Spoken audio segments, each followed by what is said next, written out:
Gente, boa tarde. Vamos conversar nossa live de hoje. E nossa ideia hoje é responder.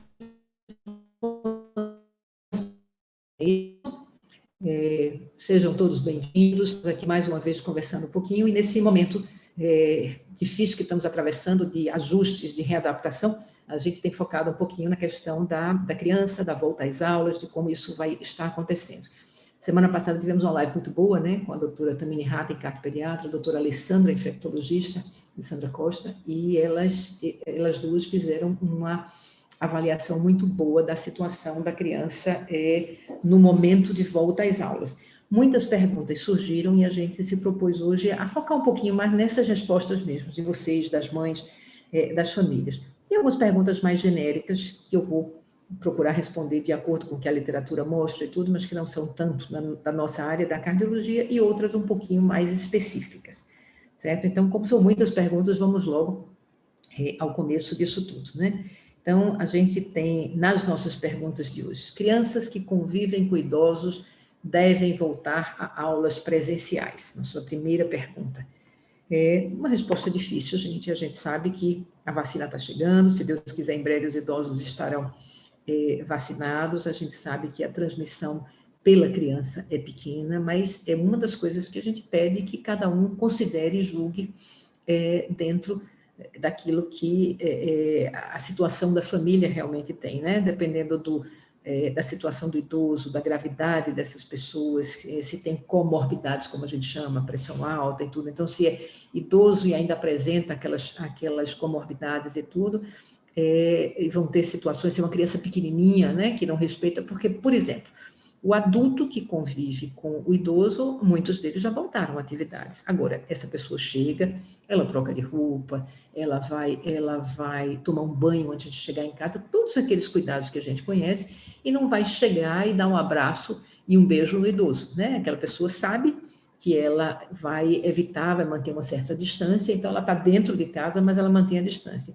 Se a gente tem uma criança mais velha que sabe respeitar esse distanciamento, se a criança entende que não está abraçando o vovô, a vovó, não é por não gostar, mas é porque está respeitando e tudo, é importante que essa criança seja bem orientada e dependendo da faixa etária, a escolaridade é muito, muito importante também, né? Porque a gente está vendo todo o outro lado da pandemia nas crianças que estão afastadas dos colegas, que estão dentro de casa, alimentação inadequada, o estresse e tudo isso. Então, eu acho que a gente tem que julgar.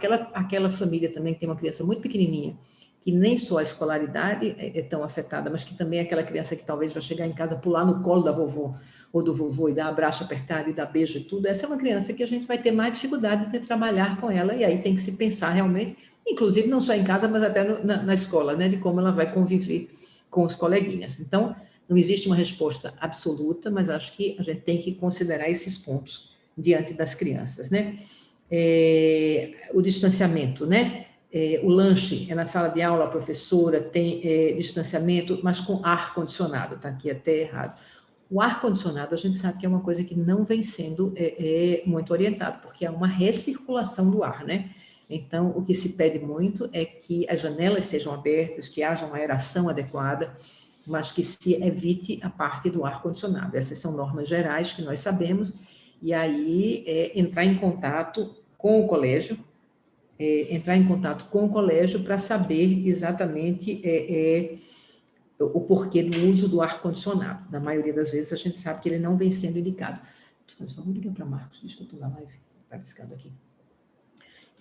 Próximo item, né? O parquinho pode funcionar, mais uma vez, a gente tem que ver as condições do parque, o distanciamento, o fato de se tem professores ou recreadores que possam estar ali junto.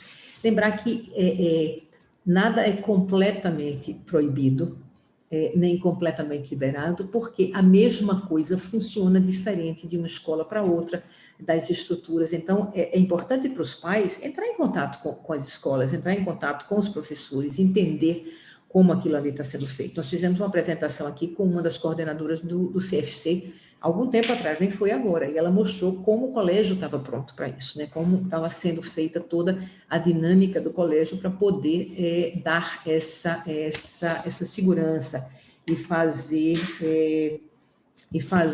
essa separação. Explica melhor a dúvida aqui, não vi. tá? Para fazer essa separação entre as crianças, mesmo na educação infantil, deve haver distanciamento? Sim, a gente vai procurar ter sempre um grau de distanciamento em todas as faixas, em todas as idades, e procurar seguir as orientações que vêm sendo dadas pelo Ministério da Saúde, pelo Ministério da Educação, e que os colégios têm essas orientações, e eles vão, então, procurar seguir as orientações para que a gente possa estar levando a criança com segurança, certo? As indicações gerais, a gente sabe, né? Os cuidados gerais, os cuidados básicos, a máscara, mesmo a criança pequena, ela tem que entender a importância da máscara, a lavagem de mão, o distanciamento, não é? E tentar evitar esse contato social que é tão importante para a criança. Deixa eu só estar vendo um slide, quanto eu conversando aqui com vocês, tá certo? Tá joia, muito obrigada. Pronto. Então, gente, desculpem, a gente estava... Mas eu só tinha mostrado o primeiro slidezinho, que era o slide que dizia volta às aulas, e tinha iniciado aqui com as perguntas. A gente não perdeu muita coisa de tela, não, ok? Então, as indicações clássicas, né? A indicação da máscara, a indicação da lavagem das mãos, a indicação do distanciamento, a indicação do lanche individualizado e, de preferência, levado pela criança dentro da casa, e o respeito dentro do ambiente escolar às normas escolares de distanciamento. E cada escola vai se adaptar para tentar dar o máximo de segurança. Cabe aos pais seguirem essas normas e procurarem se informar sobre essas normas, né? Entrar em contato com a escola, saber como estão sendo definidas as normas para que a gente possa levar a definição do filho de ir para a escola, e principalmente essas questões do contato com o idoso e tudo, vai um pouco de acordo com a situação familiar que a gente tem. Como eu falei, criança pequena é um pouco mais difícil, até pela sociabilização dela, tanto na escola como em casa. Criança maior já entende a importância do distanciamento e começa a ter uma atitude mais adequada. Vamos falar agora da criança cardiopata, que é uma preocupação tão grande, né? A gente pode falar da criança geral, mas a gente sabe que a criança cardiopata é a preocupação foco do nosso grupo, do grupo de mães que nos acompanha. Então, a gente tem que entender que há um grupo de cardiopatia de risco, mas esse grupo é um grupo muito específico. A maior parte das crianças que têm cardiopatia, elas entram no mesmo grupo da criança em geral, certo? Da criança sem a cardiopatia. Então, por exemplo, aqui uma mãe pergunta: minha filha tem 5 anos e CIV, pode voltar a aulas presenciais? Uma pergunta importante. Agora, Dudu, liga também para... Tá? Então, minha filha tem CIV, pode voltar a aulas presenciais. A gente não pode te responder assim específico, porque CIV quer dizer que existe uma comunicação entre os ventrículos, um buraquinho no coração, né? Uma parede que tem uma abertura, que tem como se fosse um buraquinho ali dentro.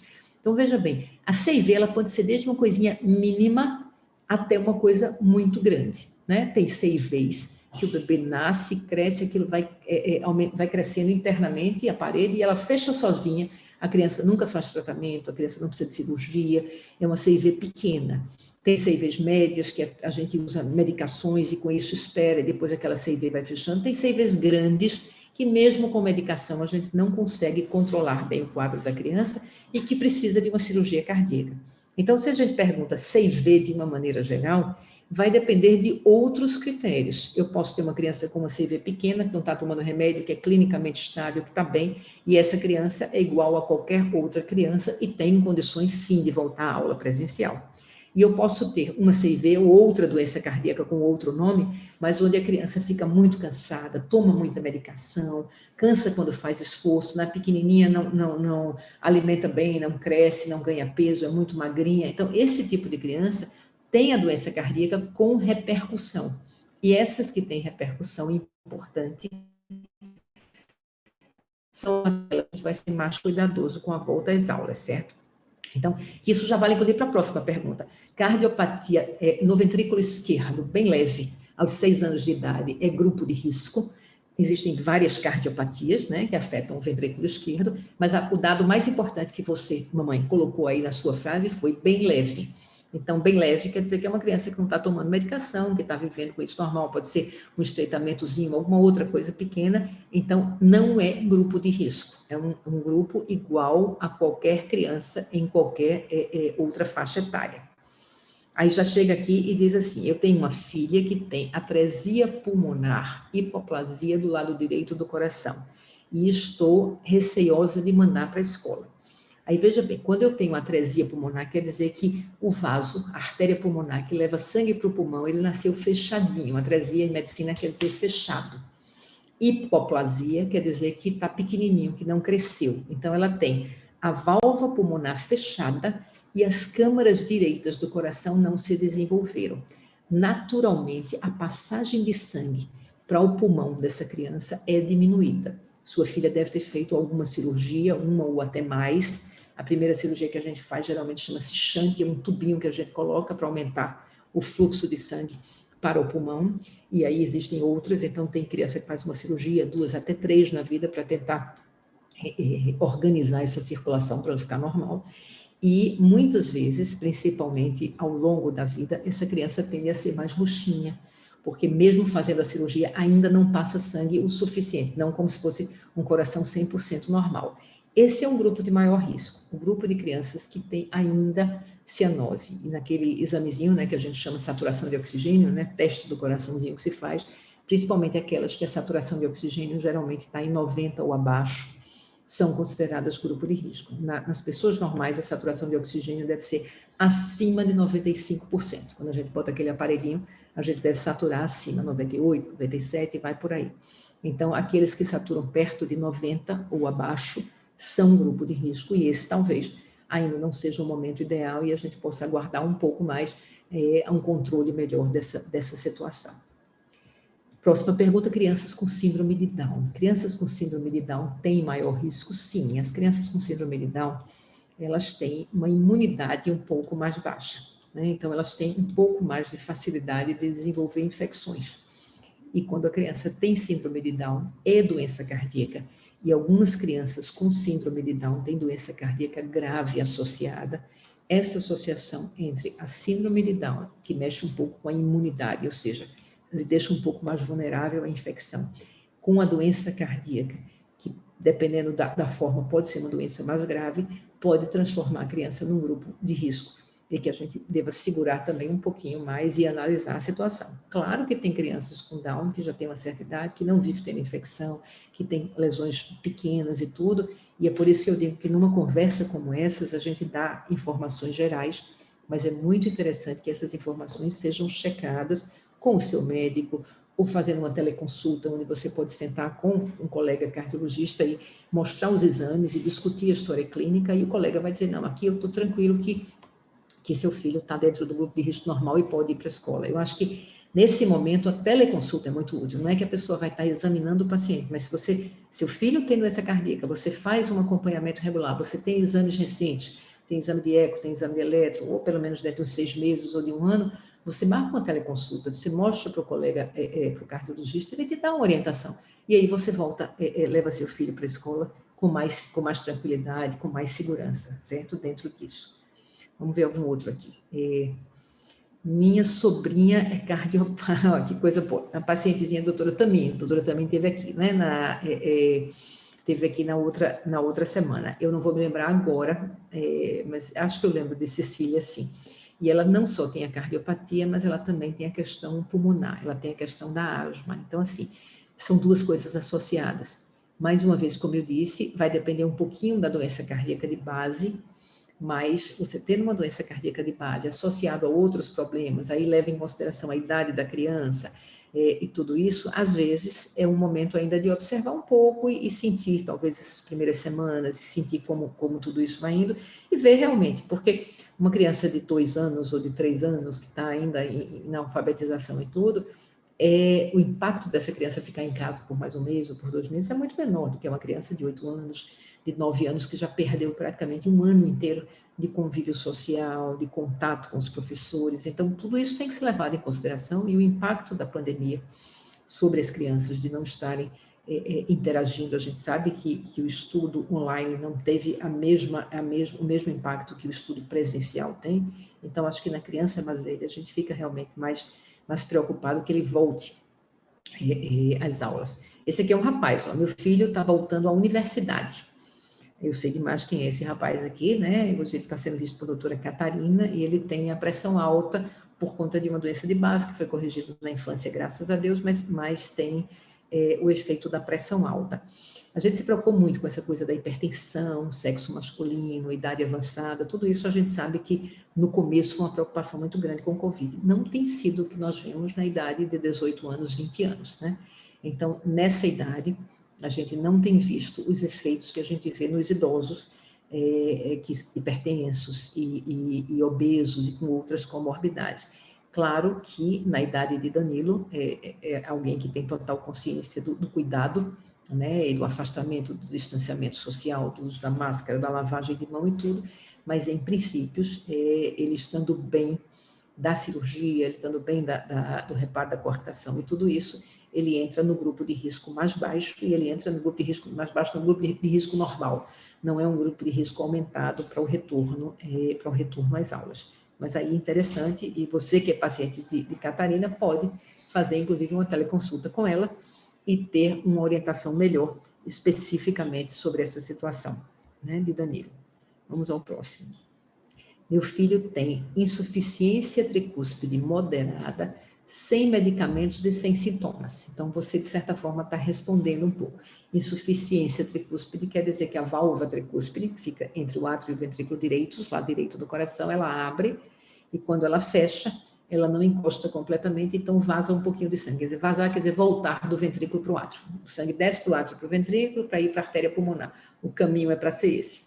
E a válvula abre, o sangue passa, e depois ela tem que fechar para que ele seja injetado na artéria e não volte para o átrio. Quando a gente tem alguma alteraçãozinha na válvula, ela abre, o sangue passa, e quando ela fecha, ela não fecha completamente e vaza um pouquinho, volta um pouco de sangue.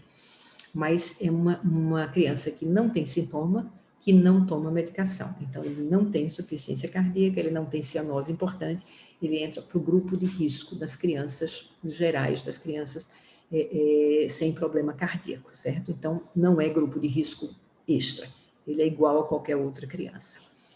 Aqui a gente tem depois o Caio. Caio tem 9 anos, tem tetralogia de Fallot e tem estenose pulmonar, que é parte, inclusive, da tetralogia de Fallot.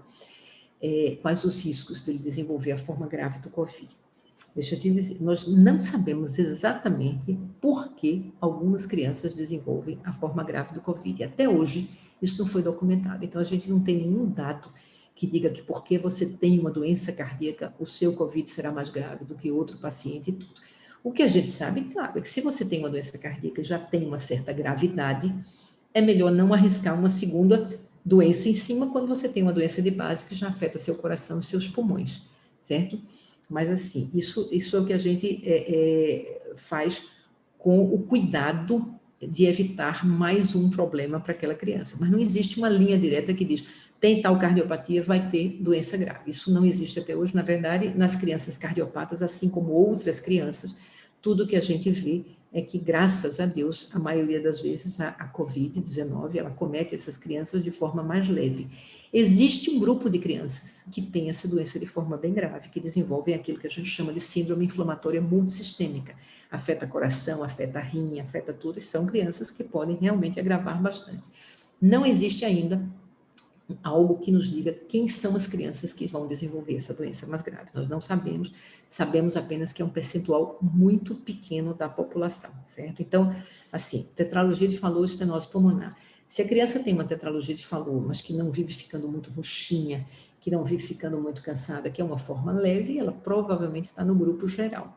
Mas se ela tem tetralogia de Fallot, que é uma doença que faz a gente ficar roxinho, e ele tem um nível de saturação mais baixo, como eu falei, né? Bota aquele aparelhinho, a saturação dele é mais baixa, ele é mais roxinho, se ele fizer um esforço, ele fica mais roxinho, se ele nunca operou ainda está esperando, ele deve ser operado, né? Porque aos 9 anos, eu imagino que Caio tá operado, e ele tem estenose pulmonar residual, ele operou, a tetralogia de Fallot é uma abertura no coração, né, entre os ventrículos, e mais uma estenose pulmonar. A cirurgia é fechar aquela abertura e abrir o local do estreitamento da pulmonar. Ele provavelmente fechou e ficou ainda com estreitamento na pulmonar.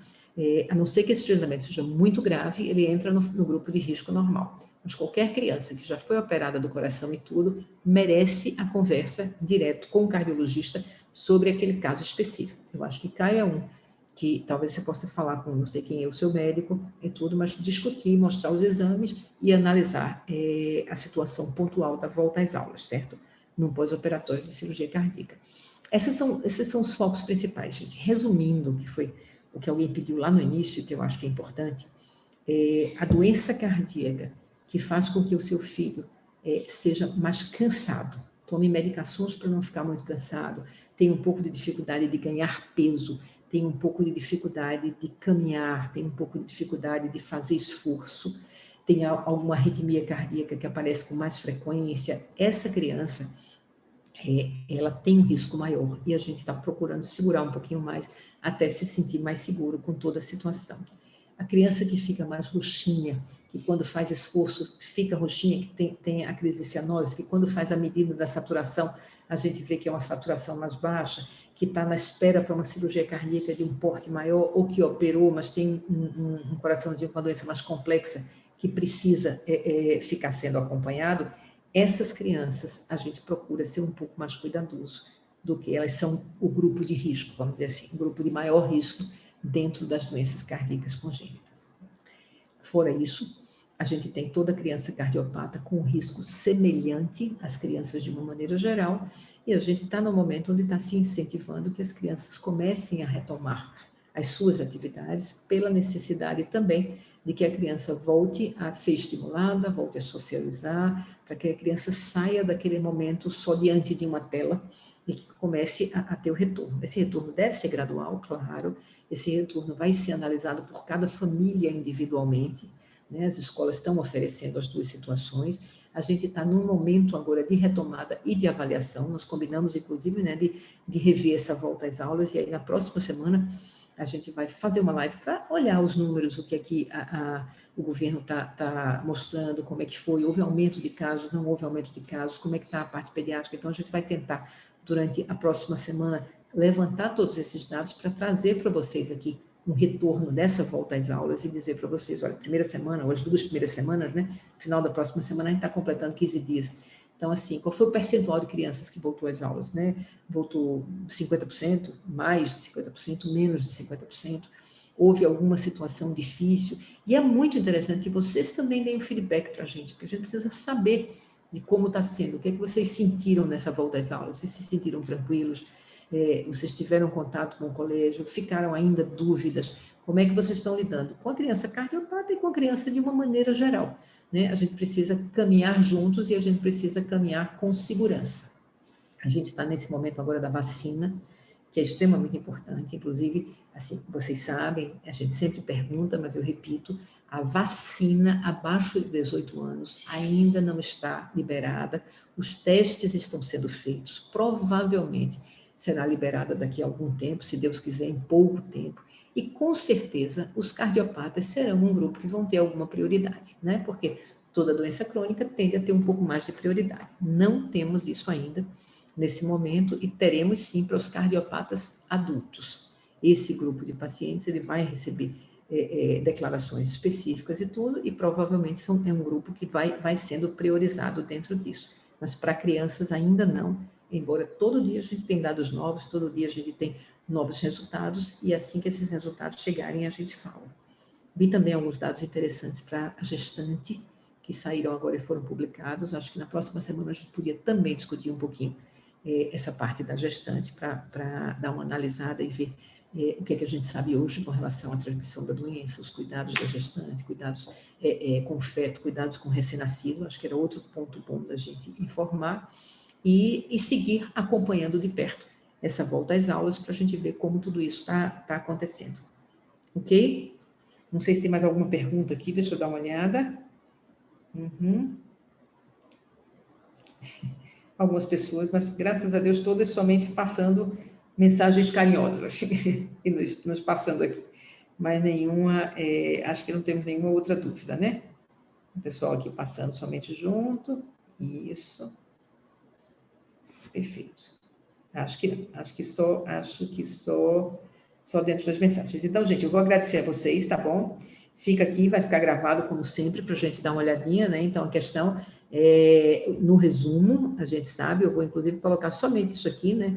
Mais uma vez, o documento mais novo que saiu da SBC, junto com a SBP, ele reforça tudo isso, né? E a gente já sabe que é a situação da cardiopatia de maior risco, são aquelas crianças que têm cardiopatias de maior risco, são aquelas que têm insuficiência cardíaca, né?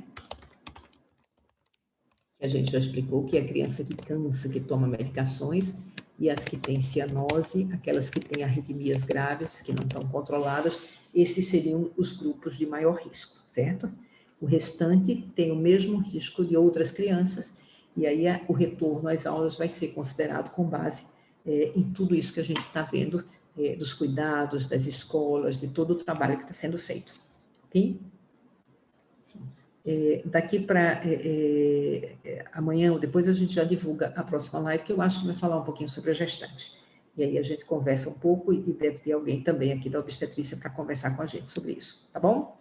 Obrigada, viu, gente? Vamos encerrando por aqui, então. Tchau, tchau.